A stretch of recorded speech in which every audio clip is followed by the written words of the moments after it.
Bonsoir à tous et bienvenue. Nous allons découvrir ensemble le sommaire de ce journal avec bien sûr une actualité tournée vers l'événement qui va animer ce week-end la Principauté, le Grand Prix historique. Nous vous proposerons une balade dans les paddocks installés quai Antoine Ier. C'est toute l'histoire de la Formule 1 que l'on peut y retrouver.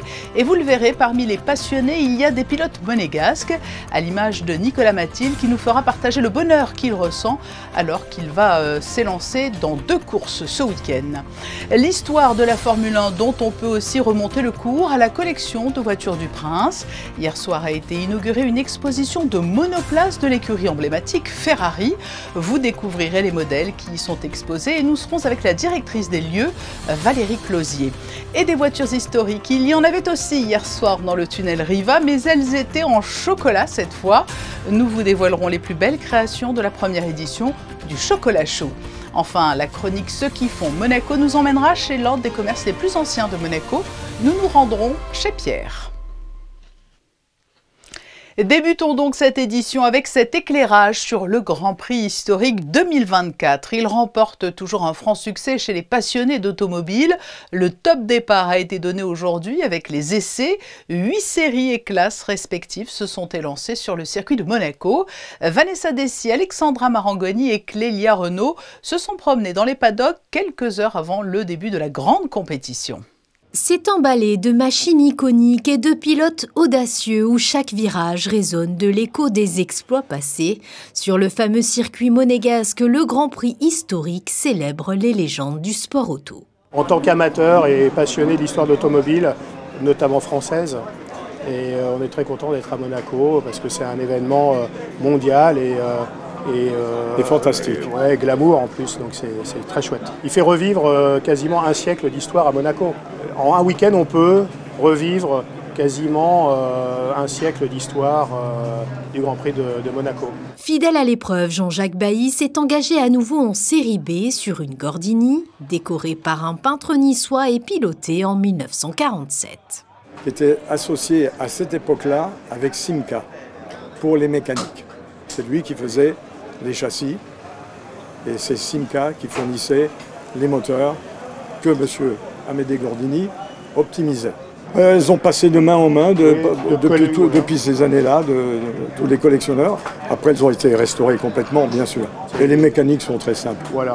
Il incarne la passion d'une époque révolue. Frédéric Lajous se lance cette année un défi au volant d'une toute nouvelle monture au passé glorieux. La toute petite histoire de cette voiture-là, c'est que au Grand Prix du Japon en 1976, Alan Jones à son volant était en 3e position jusqu'au dernier tour de la course.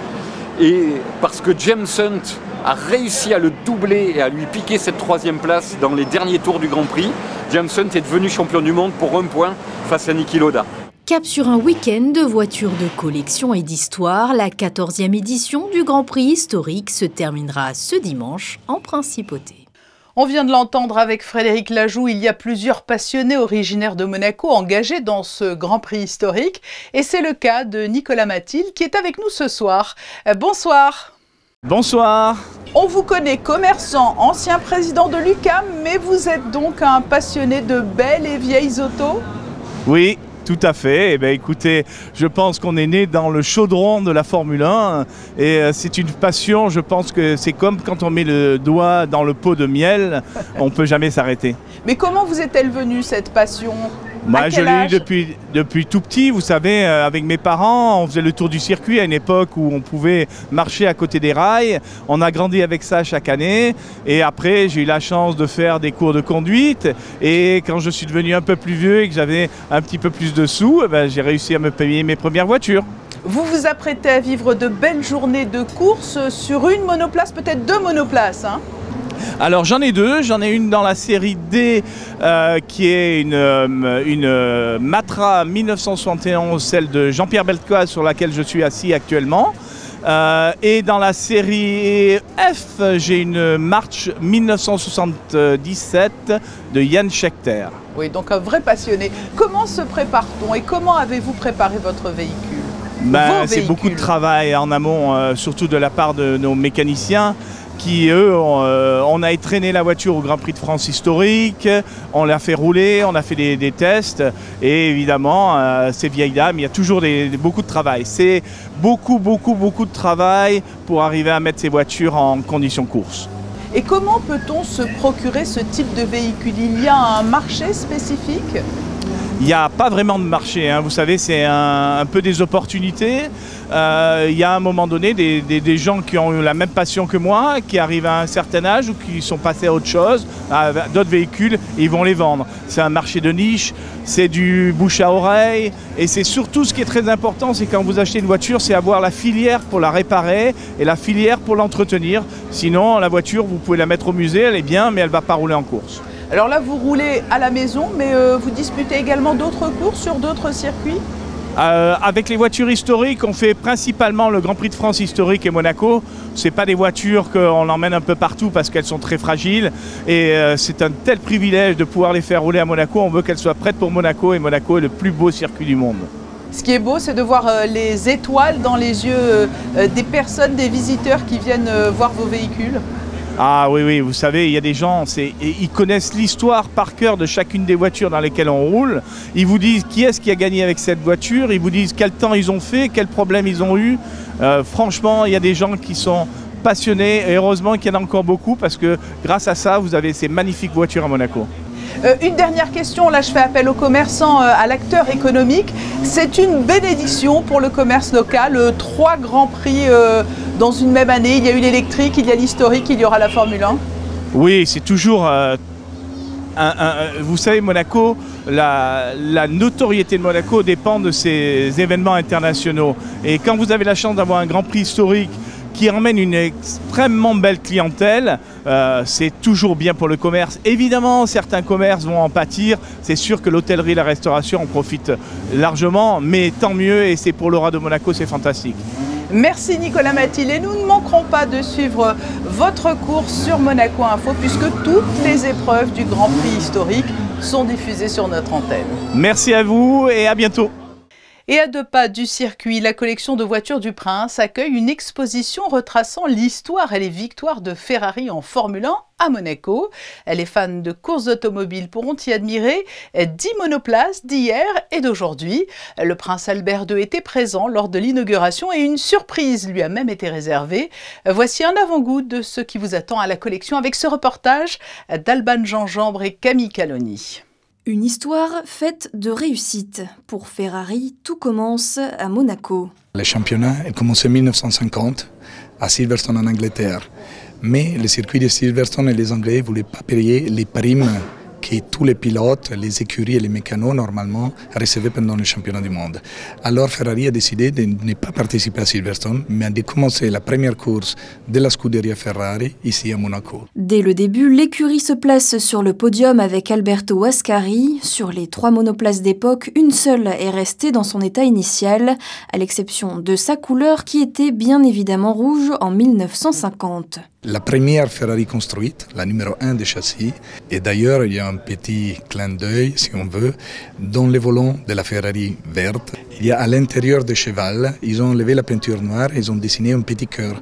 C'est Madame Laura Ferrari qui a fait ça, parce que ça devait porter bonne chance, parce que tout leur argent était dans les voitures.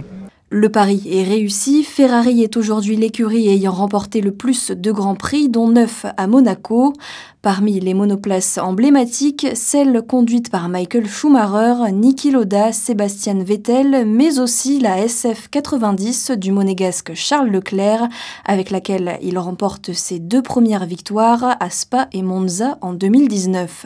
C'est une fierté parce que c'est pas très facile de faire venir de partout dans le monde des voitures. On a cherché de ramener les voitures qui ont gagné à Monaco ou qui ont eu une histoire particulière à Monaco, qui ont fait l'histoire et dont on a parlé beaucoup. On a aussi la voiture de Gilles Villeneuve, magnifique, c'est la seule Ferrari, la première Ferrari turbo. Elle était née 8 mois avant et il a gagné à Monaco.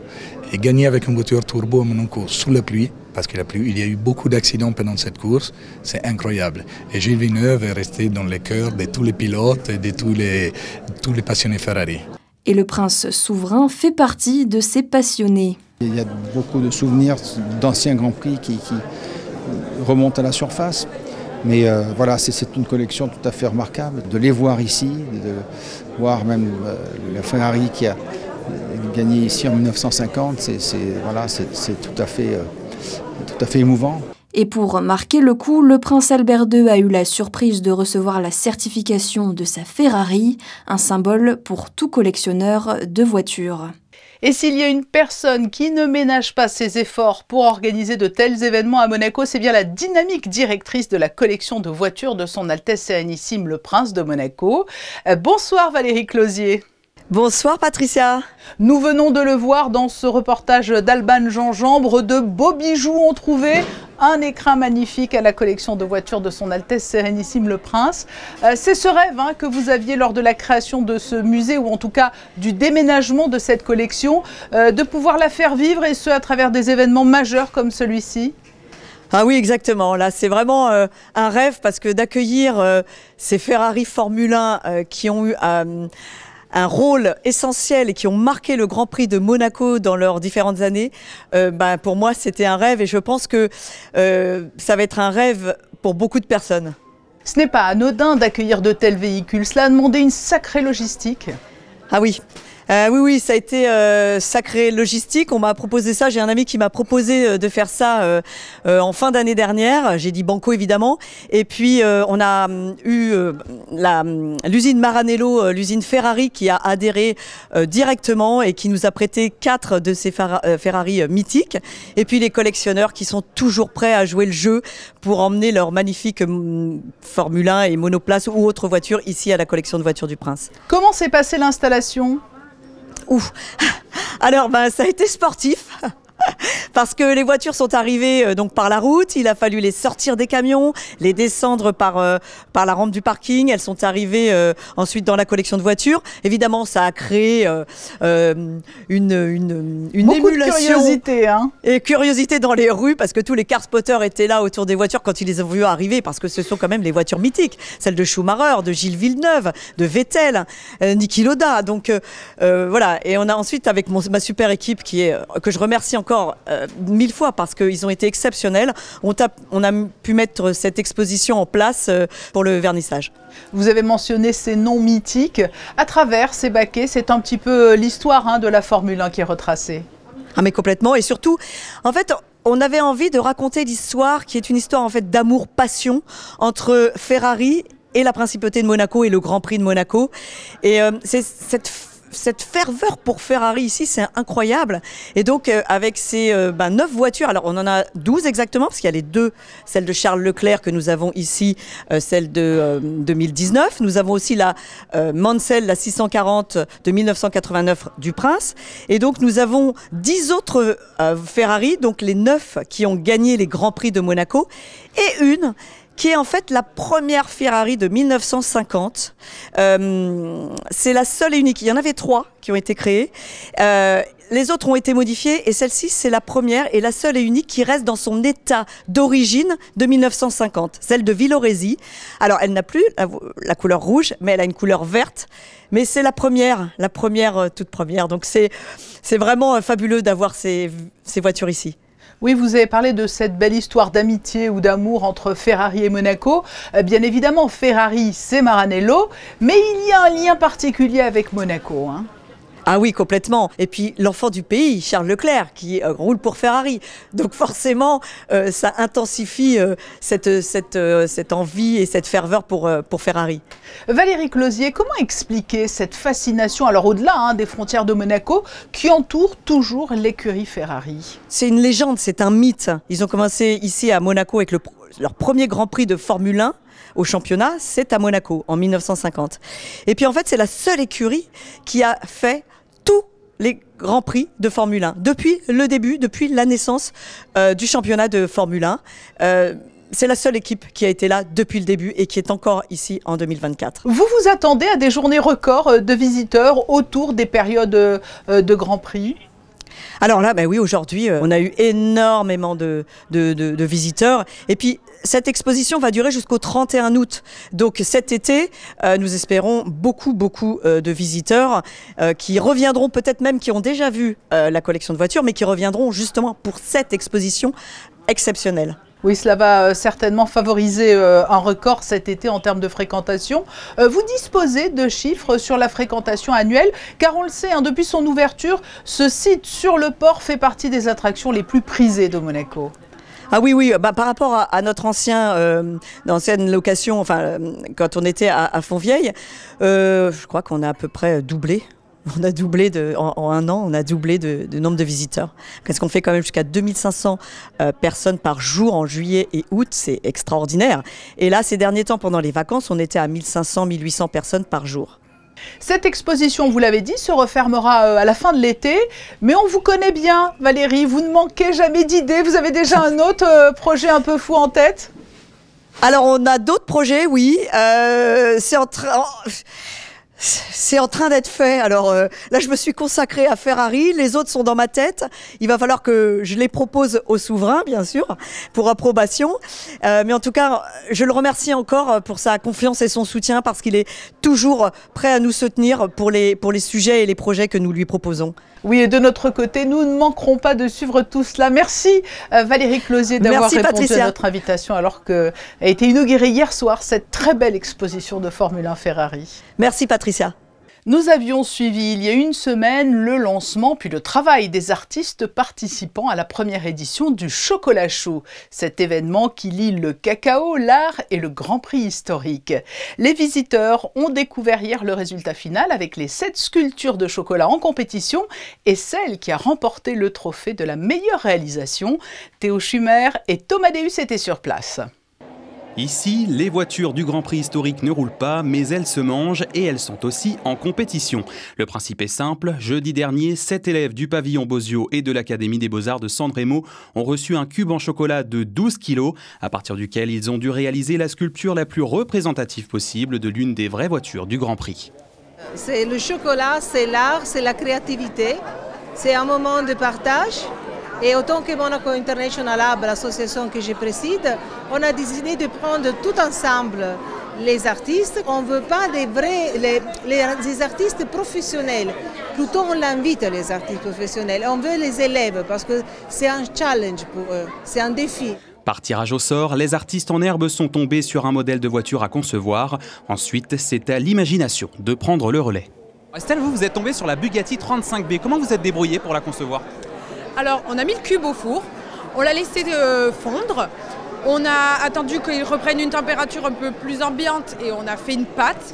Et donc, on a repris des techniques qui se rapprochaient plus de la céramique, vu que c'est une pratique que j'ai, par exemple, à l'école. Et après, reprendre des outils que j'utilise dans la céramique d'habitude.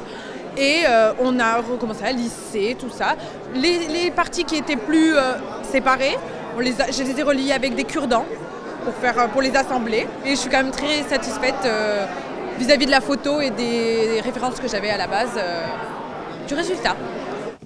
Entre les 7 sculptures figurait aussi celle de Caroline Bergonzi, une artiste monégasque que nous avions rencontrée, souvenez-vous, mercredi chez elle en pleine inspiration. Voici à présent le résultat de son tableau certifié 100% choco. C'était l'œuvre d'honneur du Chocolat Chaud.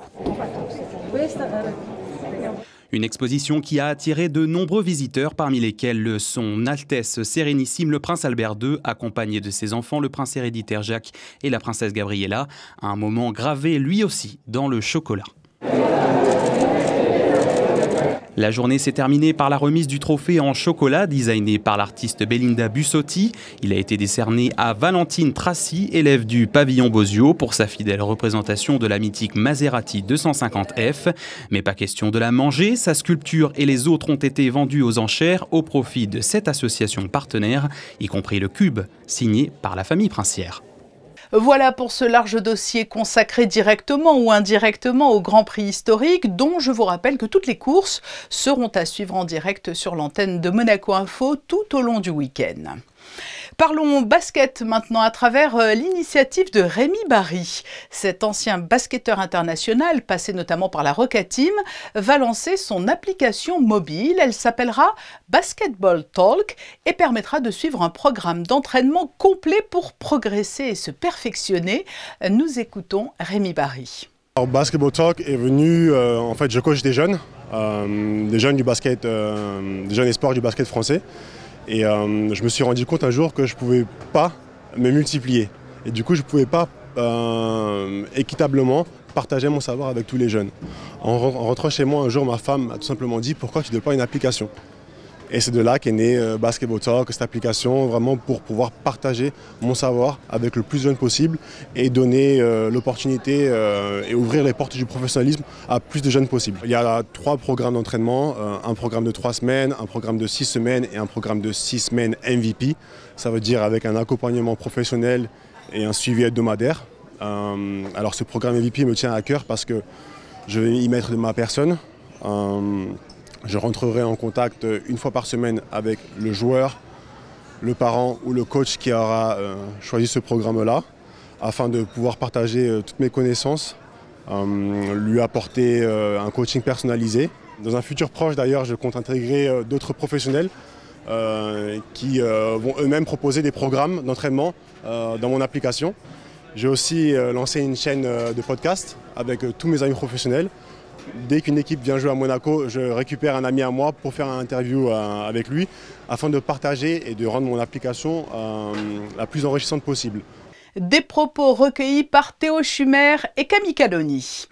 C'est l'heure de retrouver la chronique Ceux qui font Monaco. Christine Datomel nous emmène découvrir une adresse qui s'est transmise de parents à enfants sur plusieurs générations. Aujourd'hui, nous nous retrouvons au 41 rue Grimaldi pour découvrir ou redécouvrir une petite boutique. Son nom, Pierre. Ici, vous allez le voir, il s'agit d'une véritable caverne d'Ali Baba.